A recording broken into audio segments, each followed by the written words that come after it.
தங்கம், இப்பதான் நீ ஒரு விஷயம் தெளிவா புரிஞ்சுக்கணும். ஆமா, நீ இப்போ நின்னுட்டு இருக்கிற இடம் சாதாரணமான இடம் இல்ல. இது வரைக்கும் நீ கடந்து வந்த வழி சுலபமான பாதையும் இல்ல. அதனாலதான் இப்போ உனக்கு சில விஷயங்கள் ரொம்ப கஷ்டமா தோணுது. அதுக்கு அர்த்தம் நீ பொறுப்போட வளர்ந்துகிட்டு இருக்கிற அறிகுறிதான். நீ எல்லாருக்கும் புரியிற வழியில போகல, உன் மனசுக்கு சரின்னு தோணுற வழியில தான் நீ போய்கிட்டு இருக்க. அதனாலதான் சில நேரம் நீ தனியா நடக்கிற மாதிரி தோணும்.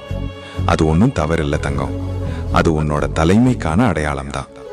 அதுக்காக இன்னும் நீ வேகமா ஓடவும் வேண்டாம், உடனே நின்று போகவும் வேண்டாம். இப்படியே உன் வேகத்துல நீ தொடர்ந்து பயணம் செய். நீ போகிற திசை சரிதான். அதுக்கிடையில சந்தேகம் வருதுன்னா அது உன் மனசு வளர்ந்து அடுத்த நிலைக்கு தயாராகுது என்பதற்கான சின்ன சிக்னல் தான். அதனால நீ நிம்மதியா இருத்தங்கம். உன் அப்பா உன்னை சரியான பாதையில தான் கூப்பிட்டு போறேன். ஓம் நம சிவாய.